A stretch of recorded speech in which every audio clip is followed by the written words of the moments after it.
ఓట్లను డబ్బు మద్యానికి అమ్ముకోమని ఇంటి ముందు బోర్డులు పెట్టారు యాదాద్రి భువనగిరి జిల్లా బొమ్మల రామారం ఓటర్లు. గ్రామాభివృద్ధి చేసేవారికే తమ ఓటును వేస్తామని నాయకులు ఇచ్చే డబ్బుకు కాదన్నారు ప్రజలు. యాదాద్రి భువనగిరి జిల్లాలో మొదటి విడత ఎన్నికలు జరిగే 6 మండలాల్లో ఓటు హక్కుపై అవగాహన కార్యక్రమాలు చేపట్టారు జిల్లా ఎన్నికల అధికారి కలెక్టర్ హనుమంతరావు. ఇక గ్రామాభివృద్ధి చేసే నాయకులను ఎన్నుకోవడానికే ఓటును ఉపయోగించుకుంటామని ప్రజలతో ప్రతిజ్ఞ చేయించారు ఎన్నికల అధికారి. లేదా ఎటువంటి మీరందరూ కలిస్తేనే గ్రామం, మీరందరూ కలిస్తేనే మండలం, మీరందరూ కలిస్తేనే జిల్లా. సో మీరు మహిళా సంఘాలు గట్టిగా అనుకుంటే అవుతుంది. ఏమనుకోవాలంటే ఓటును అమ్ముకోవద్దు, అదేది ఒక ఆశ. సో ఎవరైనా సరే ఆశ పెట్టి మన ఓటును కొంటున్నారంటే మీరు ఆలోచన చేయాలి. తర్వాత 5 సంవత్సరాల పాలన ఎట్లుంటుందో మీరు ఆలోచన చేయాలి. డబ్బుకో దేనికో ఇచ్చారనుకోండి, మీరు ఏం అడగగలుగుతారు? ఆయన్ని మీ ఇంటి ముందు మోరీ తీయలేకపోయినా అడగలేదు, మొహం చెల్లదు. గెలిచిన ఆయన వస్తాడు, డబ్బు తీసుకుని ఆయన వస్తే మీరు ఏమని అడుగుతారు ఆయన? సో మీరు ఊరికేసిరా ఓటు అని ఆయనే ఎదురు ప్రశ్నిస్తారు.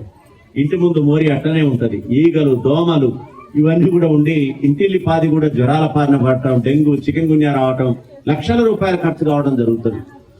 సో ఓటు అనేది ఇప్పుడు మీరు కరెక్ట్ గా ఆలోచించి అభ్యర్థి ఎట్లాంటి వాడు, మంచోడేనా, ఈయన పాత చరిత్ర ఏంది, మనకు సేవ చేస్తాడా చేయడా, ఈ 5 ఏళ్లు మనల్ని అభివృద్ధి పథంలో పెన్షన్ రాకపోతే పెన్షను, లేకపోతే మోరీలు తీయటం, ఇతరత్ర సంక్షేమ అభివృద్ధి కార్యక్రమాలు చేస్తాడా, మనల్ని పట్టించుకుంటాడా అనేది చూడాలి తప్పితే తాత్కాలికంగా మద్యానికో, లేకపోతే కులం, మన కులమనో, లేకపోతే మన మతమనో, ఈ విషయాలతోనో, లేకపోతే మనకి ఇంకేదో మద్యం వీటన్నిటితో ఒక్కరోజు చికెన్ బిర్యానీ అనో, ఈ తాత్కాలిక దానికి మీరు ప్రలోభానికి లొంగిందనుకోండి, తర్వాత 5 ఏళ్లు అనుభవించాలి. మొహం జల్లదు మనకు అడగటానికి. ఎవరికైతే ఓటేసి ఎన్నుకున్నారో ఆయన అడగలేరు ఈ పనులు, ఈ సమస్యల్ని చెప్పుకోలేరు. ఆయన కూడా మిమ్మల్ని చిన్న చూపుగానే చూస్తాడు. ఊరికే ఇచ్చిరా ఓటు అనే పాట ఆయన నోటి నుంచి వస్తుంది. వాళ్ళకు కూడా నిజమే, మరి మీరు సచ్చీలంగా ఉండి సక్రమంగా ఉంటే వాళ్ళు కూడా సక్రమంగా పనిచేసేటువంటి అవకాశం ఉంటుంది. కాబట్టి క్లియర్గా మీరు ఉండండి. మనం ఇక్కడికి వచ్చిందంటే ఒక ప్రతిజ్ఞ తీసుకొని పోవడానికి.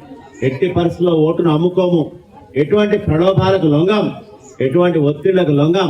కులం ఏదైనా, మతం ఏదైనా ఆయన యొక్క చరిత్ర చూస్తాం, మంచి నాయకుడిని ఎన్నుకుంటాం. మన 5 సంవత్సరాల భవిష్యత్తు నిర్దేశించబడుతుంది. 5 సంవత్సరాలు బాగుండాలంటే ఈ యొక్క నిర్ణయం తీసుకుంటేనే మనం ముందుకు పోతాం. మా గ్రామం జలాల్పూర్, బొమ్మలరామారం మండలం, జిల్లా యాదాద్రి భువనగిరి. నిన్న బొమ్మల రామారంలో కలెక్టర్ గారి మీటింగ్ జరిగినది. కలెక్టర్ గారి మీటింగ్కి వెళ్ళాము మేము. మద్యము, డబ్బు, బహుమతులు ఇవి తీసుకోకుండా ఓటు వేయాలి. నా ఓటు మాత్రం నేను స్వచ్ఛందంగా ఓటు వేస్తాను. మద్యానికే కానీ, డబ్బుకే కానీ, బహుమతులే కానీ లొంగకూడదు. గ్రామ అభివృద్ధి జరగదు.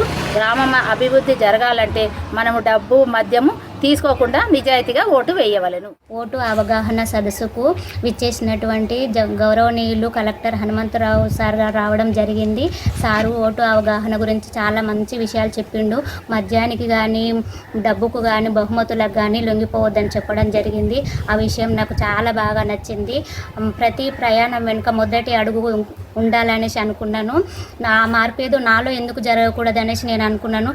నా ఓటు మాత్రం మద్యానికి కానీ, డబ్బుకు కానీ, గిఫ్టులకు కానీ లొంగిపోననేసి నా ఓటును మంచి వ్యక్తికి వినియోగించుకుంటానని అనుకుంటున్నాను. ఈ విషయం గిన అందరిగిన ఇదే విషయము, మంచి విషయాన్ని తెలుసుకుంటే బాగుంటుంది.